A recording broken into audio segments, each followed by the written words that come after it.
दोस्तों, आर्यों का मूल स्थान कौन सा है? आर्य मूल रूप से कहां के रहने वाले थे? इसको लेकर न केवल भारत के इतिहासकारों ने बड़ी दिलचस्पी दिखाई, बल्कि अमेरिका, यूरोप के इतिहासकारों ने इस पर बड़ी गहनता से अध्ययन किया। उनमें से प्रोफेसर मैक्स मूलर का जो मत है वो सर्वाधिक मान्य मत रहा है कि आर्य कहां के निवासी थे। तो दोस्तों, आज जो हमारा टॉपिक है आर्यों के मूल स्थान के बारे में, और बात करेंगे कौन कौन से विद्वानों ने कहां कहां बताया है और उनका स्रोत क्या है, किस आधार पर उन्होंने बताया है, और प्रोफेसर मैक्स मूलर का मत सर्वाधिक मान्य क्यों है। अच्छा, ऐसा हुआ क्यों कि आर्यों के ही मूल निवास स्थान की तलाश हुई?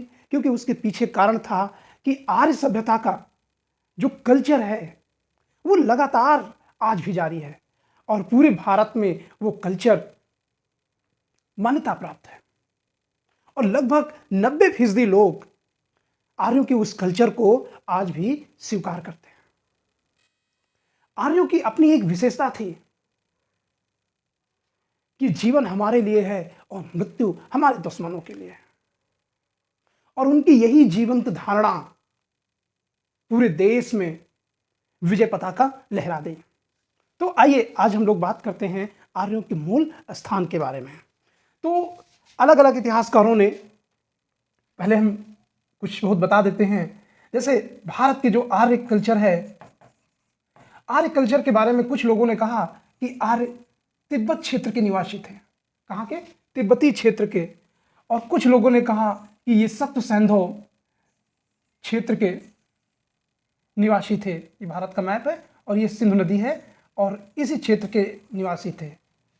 और इनमें से कुछ लोगों ने आर्यों का जो मूल स्थान है उसको भारत ही बताया है।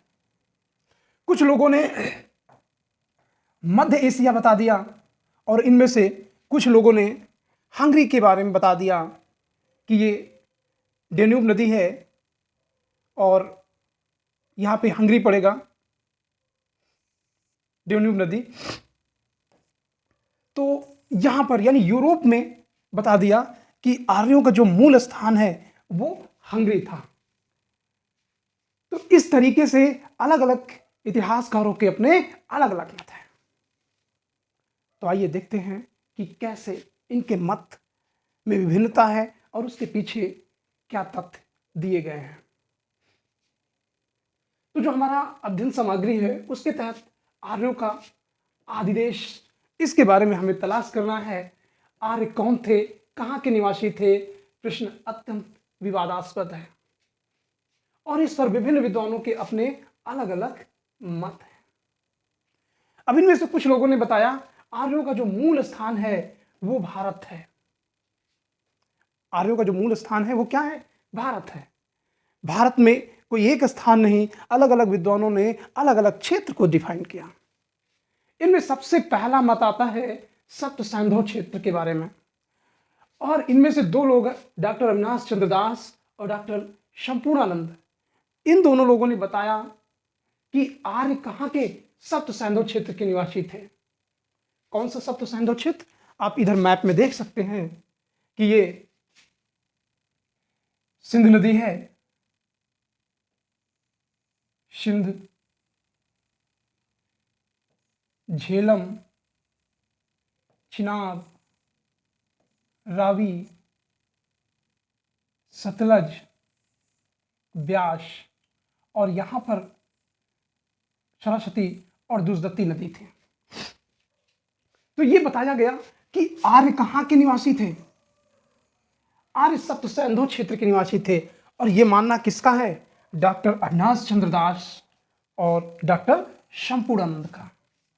और इसके पीछे इन्होंने अपने अलग अलग तथ्य बताए और इन्होंने बताया कि इनके दो वर्ग थे, एक देव पूजक और दूसरा असुर पूजक। देव पूजक कौन थे?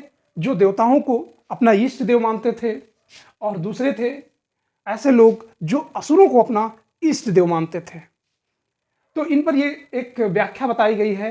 इन दोनों में क्या हुआ? संघर्ष हुआ, और जिसका उल्लेख इसमें वैदिक साहित्य में मिलता है, यानी दोनों के मध्य युद्ध हुआ।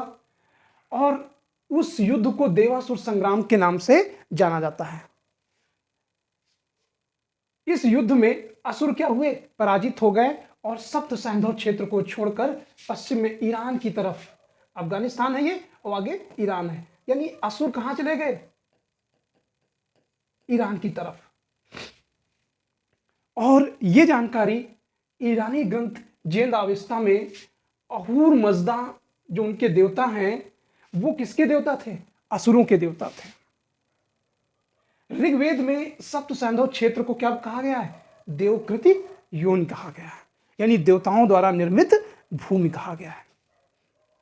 ठीक है ना। और अगला क्षेत्र आता है ब्रह्मवर्त देश। ये ब्रह्मवर्त होना चाहिए, ब्रह्मवर्त देश। अब प्रश्न पूछा जाता है ब्रह्मवर्त देश कहां पर स्थित है? तो आइए बात करते हैं कि पंडित गंगानाथ झा ने आर्यों का जो मूल निवास स्थान है वो सरस्वती और दुष्दती नदी के मध्य बताया है। यानी यहां पर ये सरस्वती हरियाणा के पास से ऐसे निकल के आई है और एक इसकी सहायक नदी दुष्दती नदी है। सरस्वती और ये दुष्दती नदी है। तो ये बीच का क्षेत्र कौन सा कहलाता है? ब्रह्मवर्त क्षेत्र कहलाता है। ठीक है ना। क्या कहलाता है? ब्रह्मवर्त क्षेत्र करता है। और ऋग्वेद के जितने भी ज्यादातर रचनाएं कहाँ हैं, ऋचाएं कहाँ लिखी गई हैं? इसी क्षेत्र में। तो पंडित गंगानाथ झा ने इस आधार पर बताया कि ब्रह्मवर्त देश के ये निवासी थे। कौन? आर्य। इन्होंने अपनी पुष्टि किस पर दी? ऋग्वेद में। उसके बाद कुछ ऐसे विद्वान थे जिन्होंने मध्य देश माना और यह कहना था राजबल पांडे का। तो आर्यों ने क्या बताया? राजबल पांडे ने क्या बताया? आर्यों का जो मूल स्थान है वो मध्य देश है। आर्यों का जो मूल स्थान है वो क्या है? मध्य देश है। और मध्य देश के अंतर्गत इन्होंने कौन सा क्षेत्र रखा?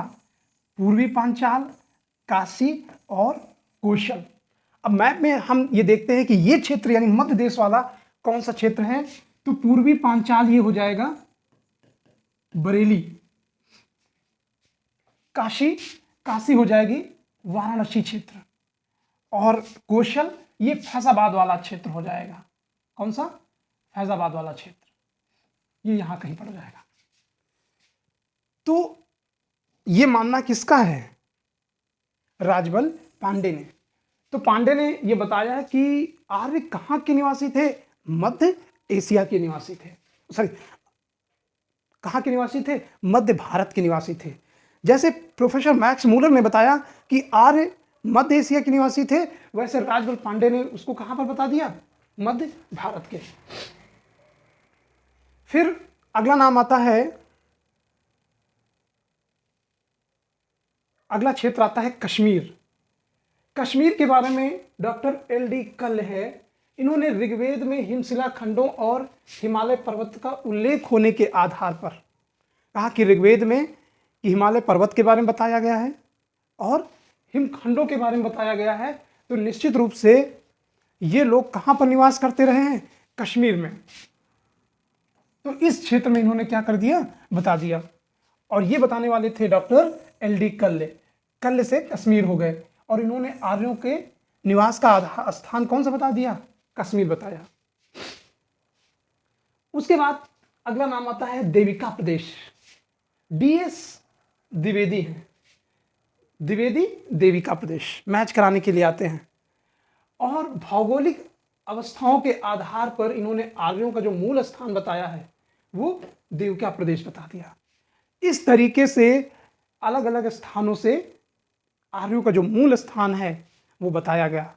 लेकिन पंडित बाल गंगाधर तिलक ने एक रचना लिखी और उस रचना का नाम है Arctic home of the Vedas. और इसी में उन्होंने लिखा कि आर्य कहां के निवासी थे? आर्य उत्तरी ध्रुव के निवासी थे। कहाँ के निवासी थे? उत्तरी ध्रुव के निवासी थे। और इन्होंने क्या अपना मत दिया कि ऋग्वेद में 6 महीने का दिन और 6 महीने की रातों का उल्लेख है, और ऐसा कहाँ होता था? ऋग्वेद में, वो सॉरी उत्तरी ध्रुव में। और उत्तरी ध्रुव को बारे में ये कहा गया कि ये बाद में पोल पे शिफ्ट हो गया, पहले ये भारत के निकट था। तो ये किसका नाम था?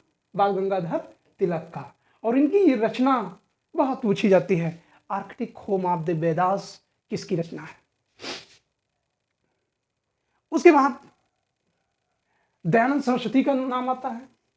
इन्होंने भी आर्यों के मूल स्थान के बारे में अपने मत प्रकट कर दिए, और इन्होंने बताया कि आर्यों का जो मूल स्थान है वो कौन सा है? तिब्बत। ये भारत हो गया, भारत के बगल में नेपाल, और ये चीन और भारत के बीच में कौन सा क्षेत्र है? तिब्बत क्षेत्र। तो आर्यों का जो मूल स्थान इन्होंने कहां बता दिया? तिब्बत। और इन्होंने इसका वर्णन अपनी पुस्तक सत्यार्थ प्रकाश में किया।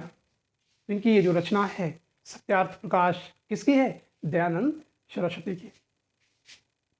तो ये भी रचना कई बार पूछी गई है। उसके बाद कुछ ऐसे इतिहासकार थे जिन्होंने आर्यों का मूल स्थान कहां पे बताया?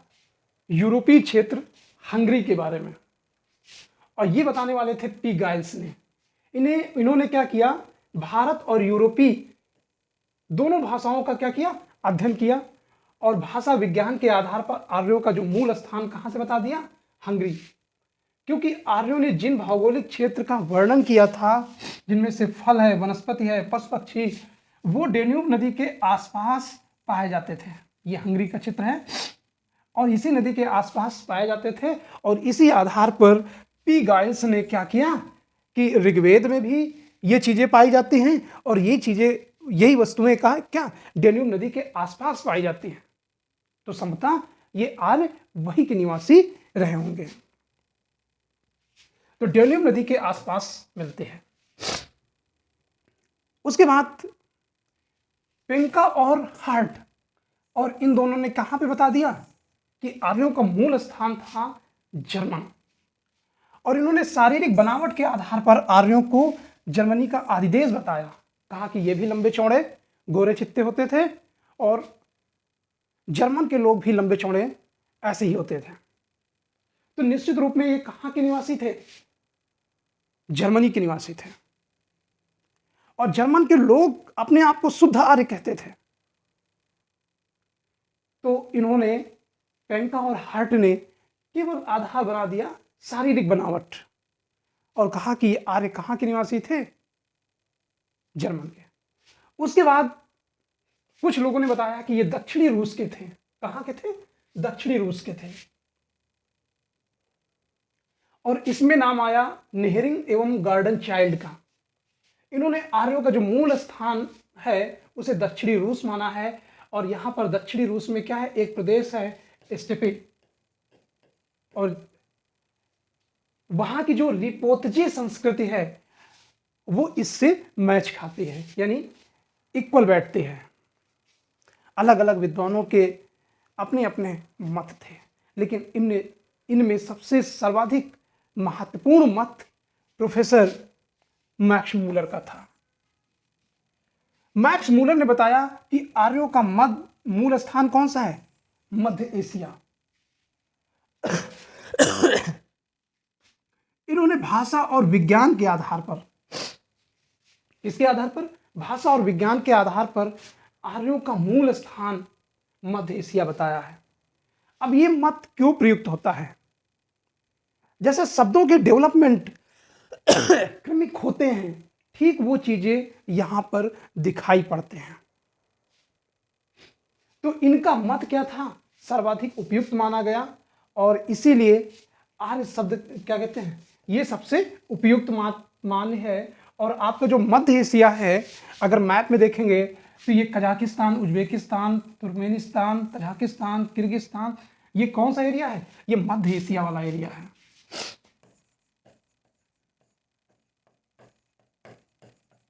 और प्रोफेसर मैक्स मूलर का मत ही क्या है? सर्वाधिक मान्य है। और आर्य शब्द जो है ये भाषाई समूह का व्यंजक है। ठीक है, तो दोस्तों ये जानकारी आपको कैसी लगी?